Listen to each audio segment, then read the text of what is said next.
Bonjour tout le monde et je vous souhaite la bienvenue à la première édition des Balados de la Boussole. Je me présente, Jean-Jacques Rosemont, et je serai votre animateur. Je suis psychothérapeute et intervenant à la Boussole au Collège La Cité. La Cité est le plus grand collège francophone de l'Ontario et la Boussole est le centre d'accommodement, d'appui et de counseling pour les étudiants à la Cité. Les balados de la Boussole seront diffusés une fois par semaine et comme invité, j'aurai avec moi des professionnels avec qui nous allons discuter de différents thèmes reliés à la santé mentale. Donc, sans plus tarder, pour entamer cette première édition, j'ai avec moi un invité spécial, mon collègue intervenant et aussi psychothérapeute à la Boussole, Charles Paradis. Bonjour Charles. Bonjour, merci de me recevoir. Ça fait plaisir. Merci de bien vouloir participer à notre balado aujourd'hui. Et aujourd'hui, on va parler d'un thème, d'une thématique spéciale. On va parler du deuil. Donc, le deuil, on associe ça souvent, bon, c'est quelque chose qu'on associe à la perte d'un être cher, n'est-ce pas? Mais en psychologie, en counseling, on a une définition qui est un petit peu différente et un petit peu plus large. Donc, si tu peux, on va commencer par ça. Charles, si tu peux me parler un petit peu du deuil et de la définition. On fait référence à quoi exactement quand on parle du deuil dans notre contexte à nous? Oui,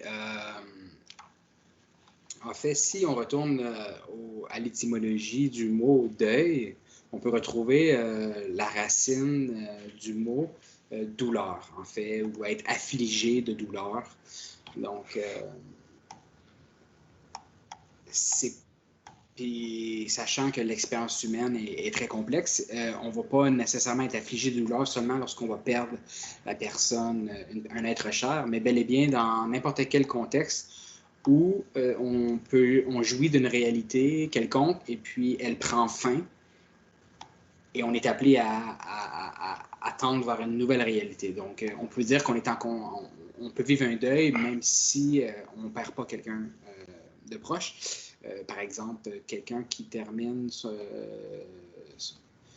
secondaire et puis qui va vers les études collégiales peut être appelé à vivre un deuil, donc à accepter que la réalité du secondaire, elle est terminée et elle ne sera plus jamais accessible pour lui et qui est appelé à tendre vers une nouvelle réalité qui est, là, par exemple, les études collégiales. Donc, comme tu dis, c'est sa perte, c'est toute perte d'une réalité. Donc, ça peut être une perte d'une relation qu'on avait avec quelqu'un, un couple, notre couple qui n'est plus un couple, disons, on a perdu quelqu'un. Donc, ça peut être dans ce sens aussi. Hein. C'est toute réalité, comme tu dis, qu'on avait, qui est différente, qui n'est plus la même. Un déménagement, par exemple. Tout ça, ça peut faire partir d'un deuil, c'est ça? Oui. Puis on peut même aller un peu plus loin avec ce que tu nommes. On pourrait aller jusqu'à les attentes qu'on a envers nous-mêmes et les autres.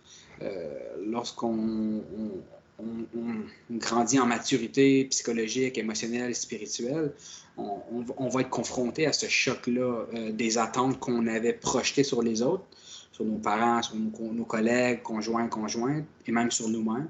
Et on va être confronté à la réalité de nos limites humaines. Puis ça peut faire le même effet qu'un deuil de la perte d'un être cher. On est appelé à vivre les mêmes étapes finalement. Très intéressant. Et la prochaine question que je voulais te poser, c'est pourquoi est-ce que maintenant, dans nos vies, on semble avoir beaucoup de difficultés à vivre les deuils, à accepter, parce que si on prend cette idée de, pas d'avoir perdu quelqu'un, mais l'idée d'avoir perdu une réalité, pourquoi est-ce que c'est si difficile pour nous de vivre ces pertes-là? En fait, c'est parce qu'en Occident et partout dans le monde, on a fait des choix de société. Puis on tend beaucoup vers une quête du plaisir et du bonheur absolu. C'est-à-dire, on ne peut plus se permettre de vivre des angoisses existentielles, des pertes de sens, des questionnements existentiels, on écarte ça de notre conscience, puis on essaie de chercher rapidement tout ce qui est de l'ordre de la gratification immédiate, l'atteinte de haut niveau, l'atteinte de performance. Fait qu'on vit une déconnexion à soi et à l'autre, puis ça fait en sorte que les deuils vont très souvent rester latents à l'intérieur de nous, au lieu d'être pleinement traversés et vécus. J'ajouterais à ça aussi que non seulement on est dans une quête sans fin de plaisir et de bonheur, mais on cherche à tout prix à éviter toute forme de souffrance. Fait que c'est ça qui vient complexifier n'importe quelle personne qui est appelée à faire un deuil. Oui, parce que si on prend la définition qui est d'avoir perdu quelque chose, qui dit perte, on dit peut-être tristesse, on dit colère. Donc, ce sont des émotions vraiment peut-être qu'on tend à éviter plus et qui sont à l'extrême, à l'opposé des sentiments de plaisir ou de gratification immédiate, comme tu disais. Oui, en effet. Puis je vais revenir sur la ronde des émotions à l'étape un peu plus loin dans notre discussion. Tu as nommé certaines émotions, mais il y en a d'autres, notamment l'angoisse, la culpabilité et tout. Donc, on va y revenir tantôt. Parfait. Mais avant d'y revenir, c'est ça, je voulais te parler. Est-ce que tu pourrais m'expliquer un petit peu les étapes qu'on vit, les étapes du deuil? Et pourquoi est-ce que je pense que c'est important de discuter? C'est parce que des fois, on a peut-être de la difficulté à voir ou à réaliser qu'on est en deuil, que nous vivons un deuil. Des fois, c'est clair parce qu'il y a un grand changement ou une perte dans notre vie. Mais je pense que des fois, il y a des personnes qui ont peut-être de la difficulté à le réaliser. Donc, si tu pouvais un petit peu parler des étapes du deuil et comment est-ce que ça peut se manifester chez certains. Parfait. Donc, avant de nommer les étapes, j'aimerais mentionner que c'est une carte conceptuelle. Donc, ça aide notre mental à comprendre une réalité qui est abstraite, notamment le deuil. Donc, c'est seulement une carte conceptuelle. C'est pas aussi rigide que de ce que je vais le présenter. Puis, c'est pas aussi hermétique. C'est pas, on passe de l'étape 1, 2, 3 de manière chronologique. Des fois, il peut y avoir des chevauchements, des va-et-vient. On peut rester bloqué, faire un pas en avant, 3 pas de reculons, et ainsi de suite. On pourrait parler globalement de 3 étapes du deuil. Donc, aimer, perdre et grandir. Donc, aimer notre vie, aimer un être cher. Perdre, donc, ça veut dire soit la mort, soit la fin d'un cycle, soit la fin d'un programme d'études, quoi que ce soit. Donc, il y a une certaine souffrance. Et grandir, c'est la vie qui va émerger à la fin du deuil, lorsqu'on accepte de continuer à vivre malgré la souffrance. Je te dirais que moi, je remarque que les gens restent bloqués à la 2e étape, qui est vraiment l'étape de souffrir. C'est là que les gens, par refus de souffrir ou par une incompréhension de la fécondité de se laisser traverser par la souffrance, c'est là que les gens restent bloqués. Fait que ça, c'est les 3 étapes au sens large, mais je vais aller avec des étapes beaucoup plus précises ensuite. OK. Parce que dans l'étape dont tu parles, l'étape de la souffrance, est-ce que c'est l'étape où c'est l'étape où est-ce qu'on a perdu cette réalité, que ce soit la personne, une relation, une identité, quoi que ce soit? Est-ce que c'est de ça que tu parles, c'est cette 2e étape-là? Et voilà, donc on pourrait dire que le deuil se passe beaucoup à la 2e étape. Puis j'utilise vraiment au sens large, je veux dire, dans la vie, on va aimer, on va perdre et on va grandir. Mais c'est vraiment la 2e étape qu'on va vraiment explorer ensemble aujourd'hui. Merci pour ta précision, parce que c'est là que le deuil se joue, à la 2e étape. OK. Donc tu disais, c'est ça, il y a d'autres étapes que tu voulais énumérer. Oui, je voulais y aller de manière entonnoir, donc partir très large et aller un peu plus spécifique. Donc, je vais nommer les 7 étapes, puis ensuite, on peut les décortiquer ensemble. Vas-y.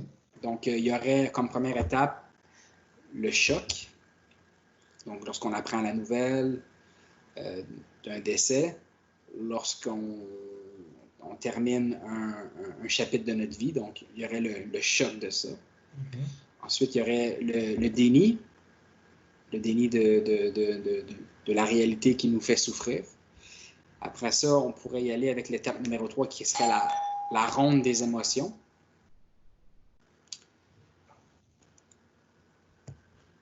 Quand tu dis la ronde des émotions, est-ce que tu veux dire toutes les émotions qui nous habitent, qui habitent la personne qui fait face à ce deuil-là?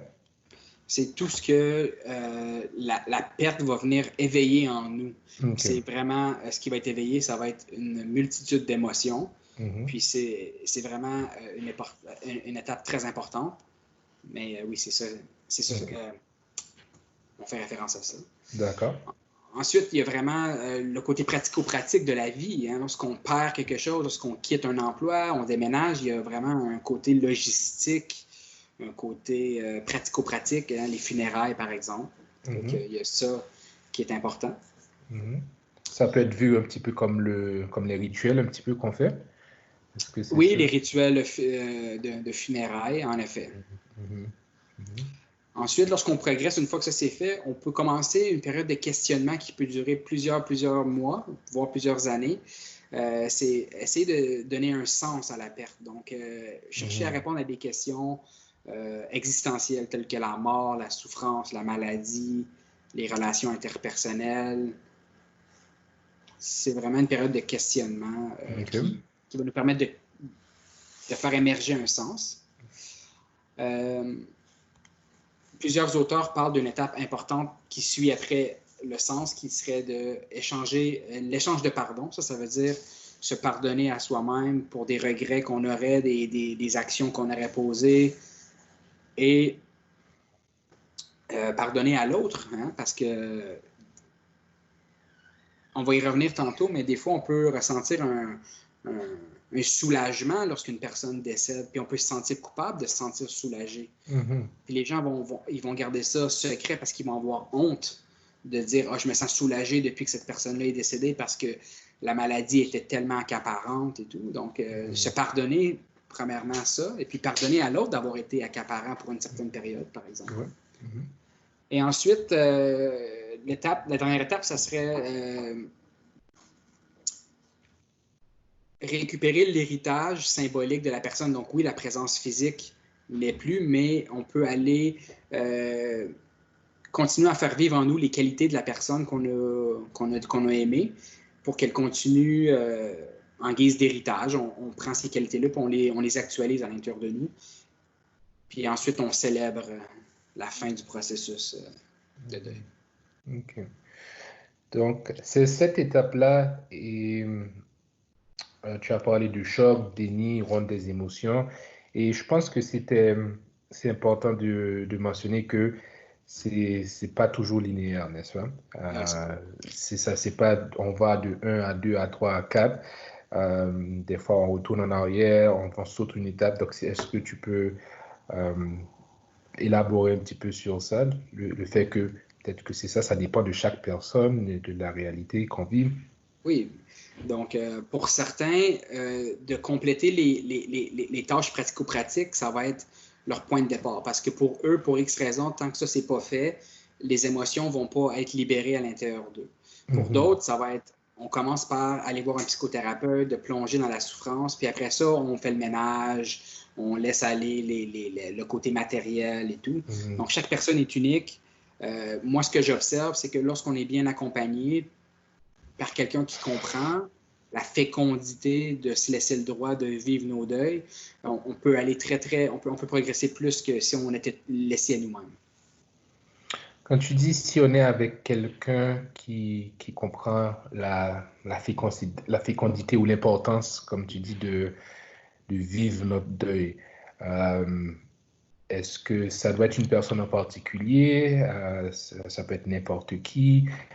C'est quoi que, par exemple, si moi je vis un deuil dans le sens que j'ai perdu, je ne suis plus en couple,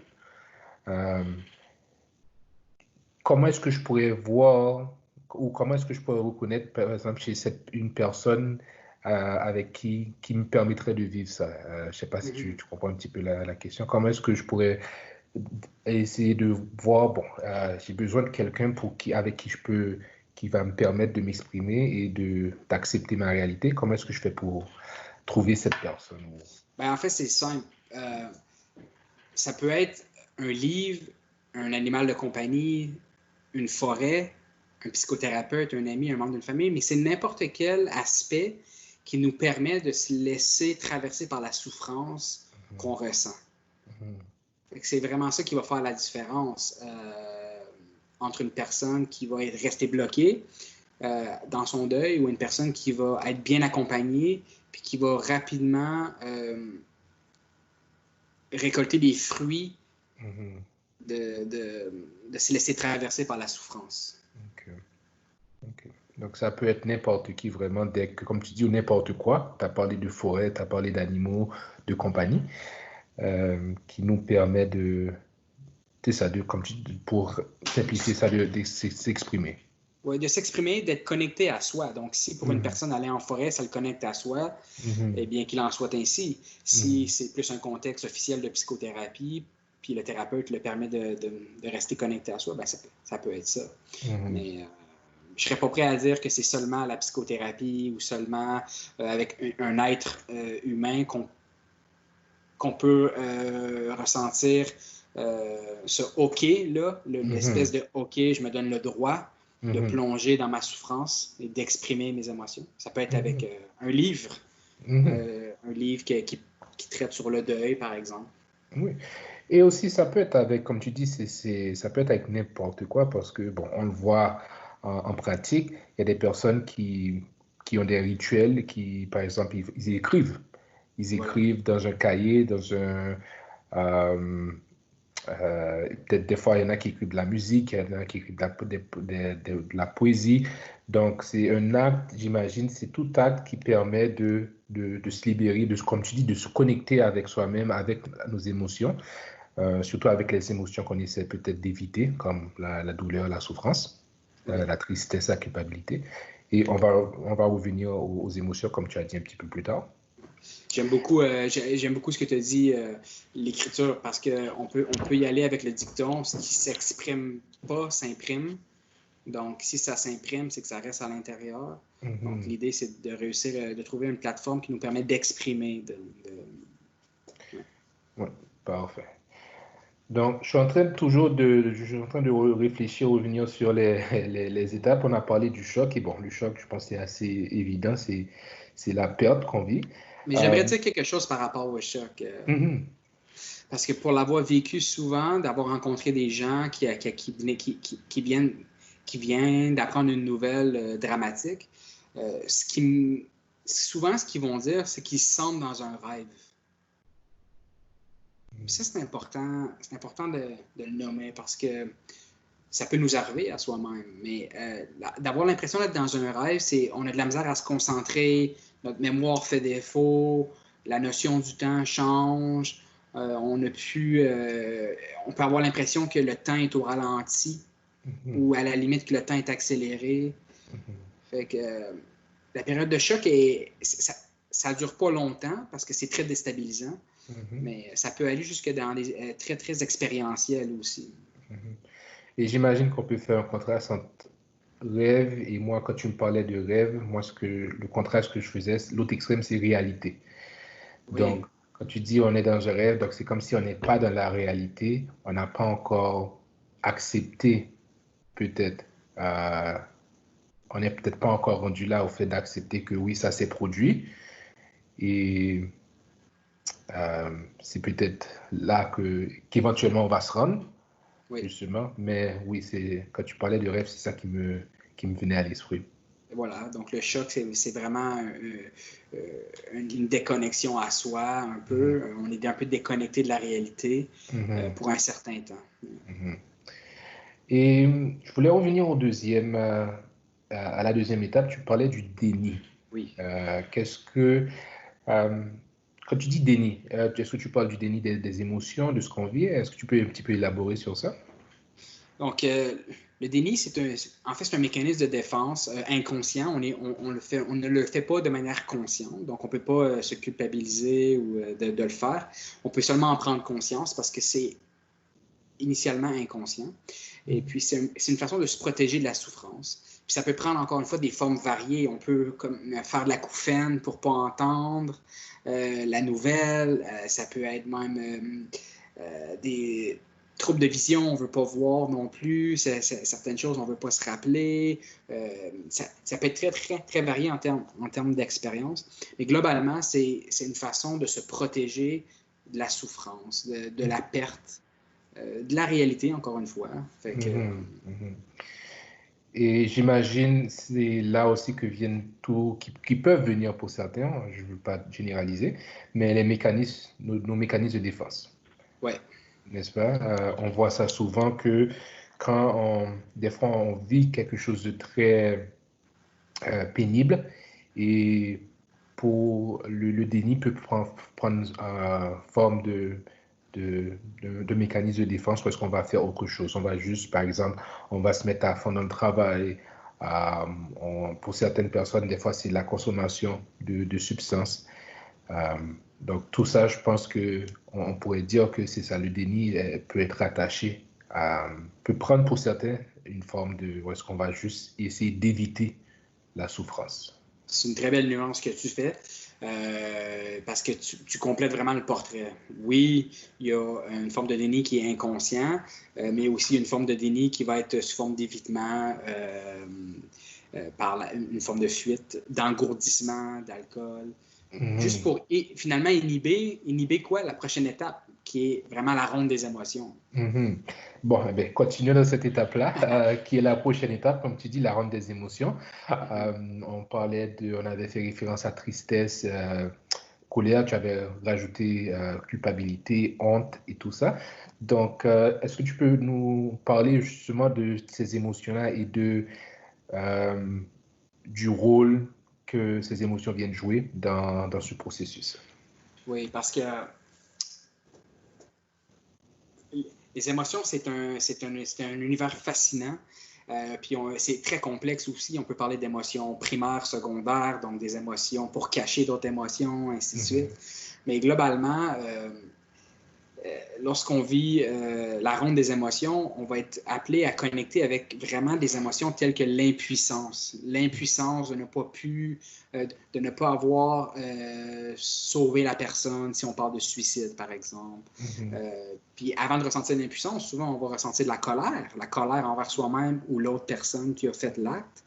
Ou l'impuissance de ne pas avoir dit ce qu'on voulait dire avant que la personne meure, l'impuissance de ne pas avoir vécu pleinement l'expérience qu'on est en train de mettre un terme à, que ce soit au niveau du couple, au niveau de projet de vie, ainsi de suite. Et la sensation d'être libre, ça aussi, c'est ce que je faisais référence tantôt. Beaucoup de gens vont se sentir honteux de ressentir une libération lorsque la personne quitte. Puis ils vont tendance à garder ça pour eux-mêmes. Par contre, lorsqu'ils se retrouvent en groupe de soutien, puis un va déclarer qu'il a vécu un sentiment de libération, bien souvent, ça donne le hockey aux autres d'accepter que pour eux aussi, ça peut être une libération, le décès d'une personne. Et comme tu dis, le fait des fois que si on ne veut pas accepter qu'on se sent bien parce que, disons, quelqu'un est décédé et ça va engendrer d'autres choses comme la honte qui va pouvoir venir jouer en plus de ça sur tout ça, sur tout ce qu'on vit et peut-être freiner un petit peu le processus de deuil qu'on fait. Oui. Ce que j'aime dire aux gens que j'accompagne à cette étape-là de la ronde des émotions, c'est vraiment de trouver le juste équilibre qui vous convient entre être connecté à soi, pleurer, exprimer, écrire, ressentir et s'accorder un répit aussi, c'est-à-dire d'être entouré des gens, aller marcher, prendre soin de soi. Donc, si la personne veut trop plonger dans la ronde des émotions et oublie l'envers de la médaille qui est prendre soin de soi, souvent, ça peut être compromettre justement notre intégrité émotionnelle, psychologique.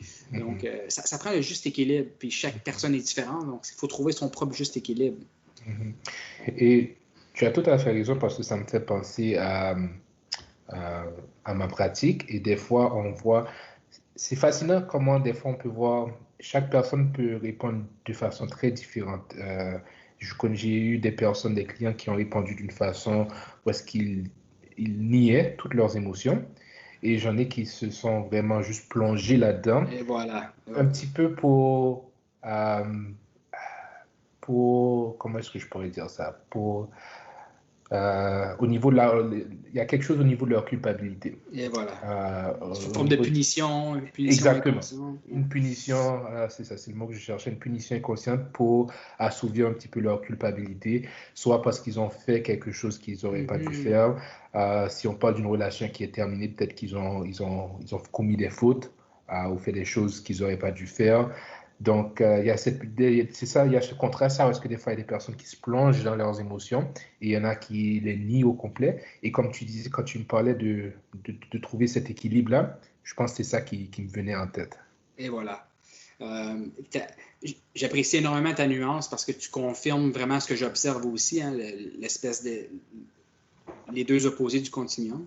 Un autre conseil que j'aimerais donner aux gens qui traversent un deuil, c'est de s'accorder des moments à la limite préétablis où, OK, voilà, ce moment-là va être consacré à cultiver mon deuil. Donc, par exemple, le temps d'un bain chaud, je cultive mon deuil, je pleure, mais une fois que le bain est terminé, ben, je passe à d'autres choses, mais j'y reviens après à mon bain la journée d'après.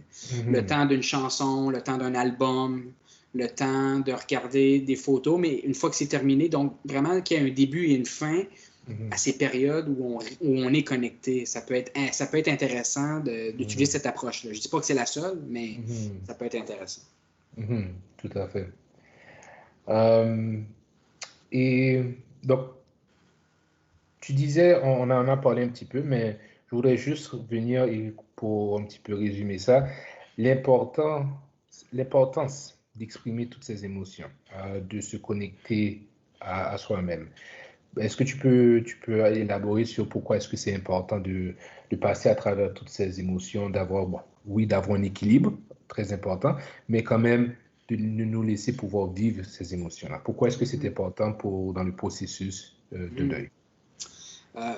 Parce que ces émotions-là, elles ne sont pas là par hasard. C'est pas parce que ça leur tente, là. C'est pas un hasard. Donc, souvent, dans les émotions, il y a, on peut dire, un message symbolique qui doit être transmis, qui nous doit être transmis. On va juste prendre l'exemple de la colère, par exemple. Dans la colère, autant caricaturé que ça peut l'être, lorsqu'on nuance les choses, la colère, ça peut nous emmener à rencontrer des besoins ou des limites ou des frontières qui sont qui sont nécessaires pour pouvoir opérer dans la vie. Donc, je pense que les émotions vont nous parler beaucoup de nous-mêmes. On va apprendre à se connaître à travers nos besoins, à travers aussi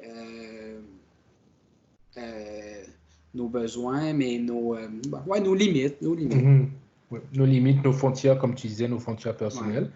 Ouais. Si on ne ressent pas cette colère quand quelqu'un transgresse ses frontières personnelles, qu'est-ce que ça veut dire? Qu'est-ce qu'on dit à propos de nous-mêmes? Que, dans le fond, qu'on ne connaît pas importance. Donc, c'est de se donner importance à nous-mêmes.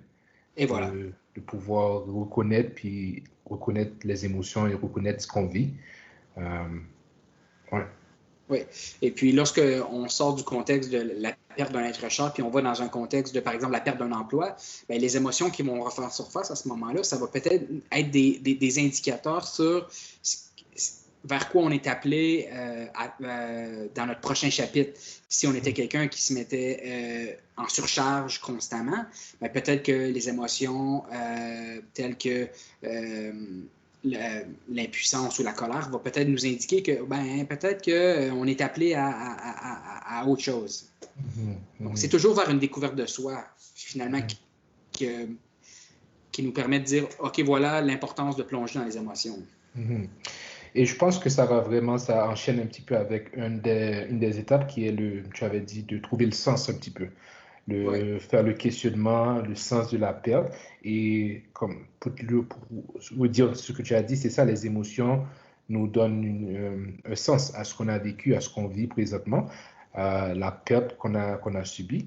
Donc, d'autant plus l'importance de pouvoir reconnaître ça, se rattacher à ça, puis vivre ces émotions, n'est-ce pas? Exactement. Donc, c'est vraiment des indicateurs qui vont répondre à la question fondamentale, qui suis-je? où vais-je, quelle est ma mission de vie, quel est le sens de la vie, est-ce que la finalité de l'expérience humaine aussi, ça va nous confronter à ça. Puis l'angoisse, par exemple, l'angoisse du fait qu'on a une date d'expiration, qu'on le veuille ou pas. C'est toutes des choses qu'on peut, qui peut nous aider à tendre vers qui qu'on est, vers qui on est appelé à devenir aussi. Et la dernière étape dont tu avais parlé, c'était l'échange de pardon. Tu avais commencé un petit peu à parler brièvement de ça, mais si tu pouvais expliquer ça un petit peu plus en détail. Ouais. Ben, en fait, avant d'aller là, on n'a pas parlé encore de les tâches reliées au deuil. Pourquoi c'est important? Donc, je voudrais peut-être juste revenir en arrière. Ouais. Oui. Tu parlais des tâches reliées comme le pratico-pratique, les rituels un petit peu.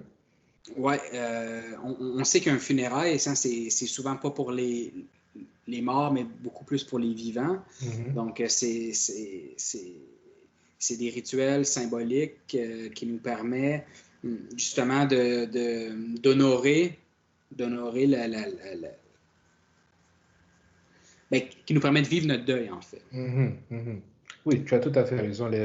Et je pense que tu vois que c'est quelque chose qu'on voit souvent, qu'on voit de toutes les cultures, les rituels, les différents rituels. Et moi, je trouve ça fascinant de voir certains rituels, à quel point ils sont très différents. Tu vois des rituels où est-ce qu'on est là, on pleure, et d'autres rituels où est-ce que c'est plus une fête. Ouais. Et tu vois, tout ça, c'est des façons que l'être humain, il n'y a pas une façon, n'est-ce pas? C'est des façons qu'on a trouvées pour justement vivre ce deuil-là, vivre cette perte-là. En se remémorant, par exemple, dans le cas de décès, en souvenant de la vie de la personne, comment est-ce que la vie nous a influencé et tout ça. Donc, j'ai toujours trouvé ça fascinant, les rituels et ce que ça permet de faire, comme tu dis, aux personnes qui sont toujours là, dans le cas de décès. Et oui, donc... En fait, il y a quelque chose qui m'est venu à t'entendre parler aussi parce que tu as nommé tantôt que ça peut être le deuil d'une relation, un déménagement. Puis moi, souvent, je vois des clients qui m'arrivent en cabinet, puis du moins, ils pensent que leur deuil est commencé, mais ils n'ont pas encore quitté le lieu, par exemple, ils sont encore sur le même toit de la personne et tout. Moi, je mets un bémol là-dessus parce que je crois que une fois qu'ils vont avoir quitté vraiment, par exemple, la relation pour de vrai, souvent, c'est là que le deuil commence aussi. Et je ne dis pas que le deuil n'est pas commencé, mais je fais juste dire que réaliser ces tâches-là, ça peut avoir un impact énorme sur nous et sur ce qu'on va avoir accès qui n'était peut-être pas accessible au moment où on n'avait pas vraiment fait ces tâches-là. C'est rien que ça que je veux dire. Donc, ça peut... C'est pas à prendre à la légère, c'est pas banal, c'est important. Okay. Donc, c'est important pour pouvoir un petit peu initialiser des fois où c'est une partie importante, comme tu dis, dans le processus du deuil. Okay. Ça peut venir débloquer des choses, en effet. Okay. Et le pardon, donc juste pour revenir un petit peu à ça, l'échange du pardon. Oui, l'échange de pardon, c'est pas tous les auteurs qui parlent de cette étape-là, mais ça peut être intéressant de le nommer, l'échange de pardon, même avec quelqu'un, soit pour la personne qui est décédée ou pour soi-même, donc se pardonner pour des limites, nos propres limites humaines, ce qu'on a fait, ce qu'on n'a pas fait, nos regrets, nos fautes. De demander pardon symbolique aussi à la personne, ça peut être très thérapeutique pour trouver une certaine sérénité, une certaine paix.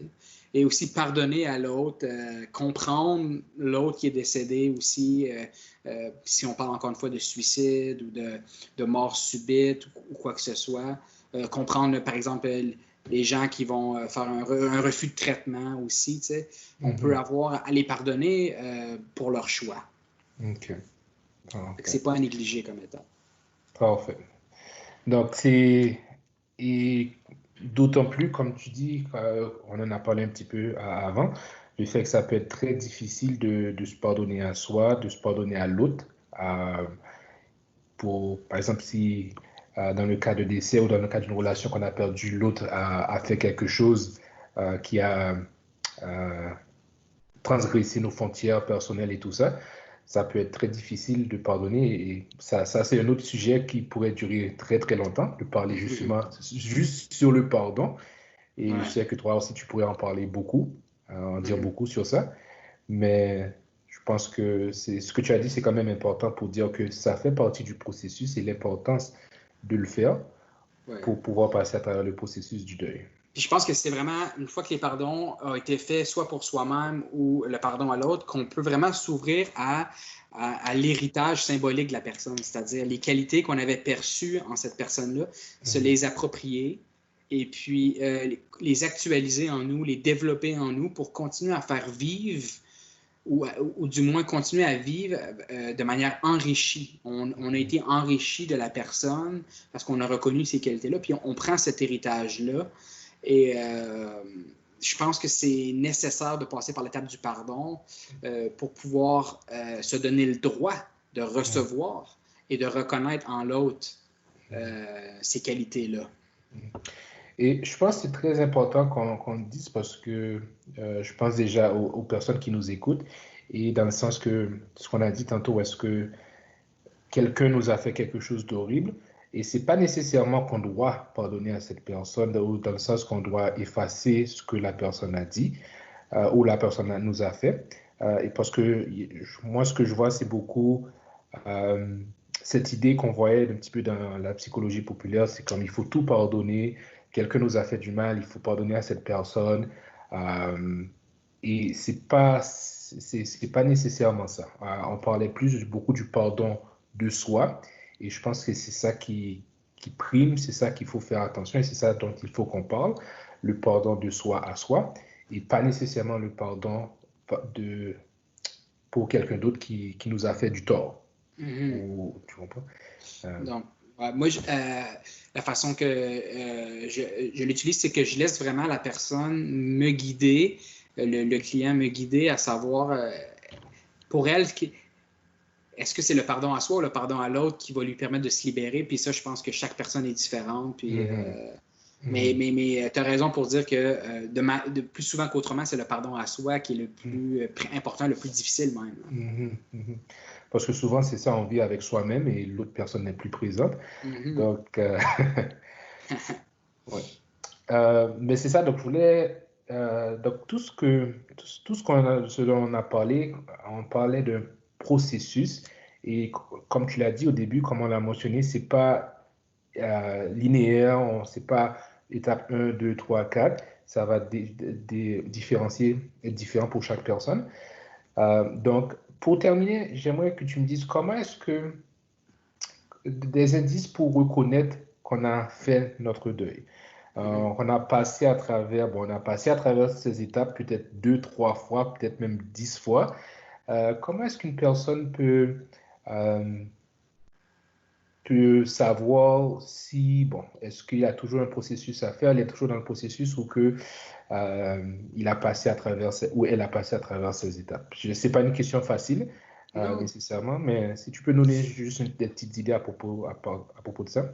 Ouais, moi je pense que c'est en fonction du merci qu'on va être capable de déclarer.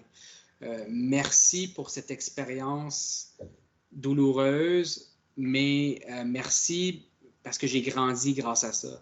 Merci pour cette rencontre-là. Merci d'avoir eu cet être cher-là. Merci pour cet emploi-là, ce chapitre-là. C'est à la qualité du merci, je crois, ça nous indique que la personne a bien fait son deuil.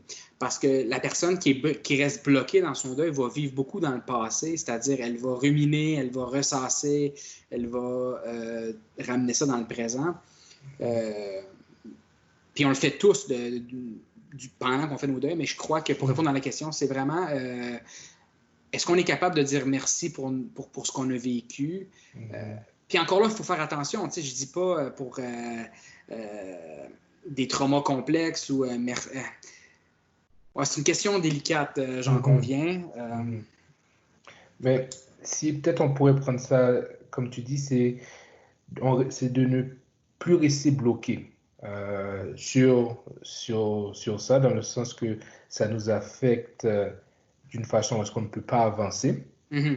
Euh, mais comment est-ce que ça va se manifester pour chaque personne? Je suis d'accord avec toi, c'est très différent et c'est très complexe. Il n'y a pas une façon vraiment de dire, oui, ça c'est la réponse. Donc, si tu réponds à ça, tu as passé à travers ton deuil. Mais une partie, je pense, de la réponse, c'est de pouvoir dire que la personne n'est plus dans le passé, on n'est plus bloqué. Il y a une reconnaissance, pas dans le sens qu'on est content, mais on a une prise de conscience de ce qu'on a vécu Oui. et de maintenant, de ce qu'on est, de la réalité, comme on parlait tantôt, de la réalité de maintenant par rapport à ce qu'on a vécu dans le passé. Ouais, puis à t'écouter parler, c'est venu éveiller vraiment un autre élément de réponse que, encore une fois, c'est des réponses, c'est des propositions de réponse. Je prétends pas avoir la vérité, quoi que ce soit, Mhm. mais à t'écouter parler, ce qui m'est venu, c'est de dire, euh, lorsqu'on est capable de mettre à profit ce qu'on a vécu, que ce soit pour aider d'autres personnes ou pour se relier aux autres ou pour donner un sens à notre vie, qu'on en fasse une carrière avec ça ou qu'on fasse des témoignages pour comme sensibiliser les gens. Peu importe, je pense que si on est capable de mettre à profit, ça peut être un signe comme quoi que on a vraiment progressé dans notre processus de deuil. Mhm. Oui, tout à fait. Bon, merci beaucoup, Charles, d'avoir participé à ce balado.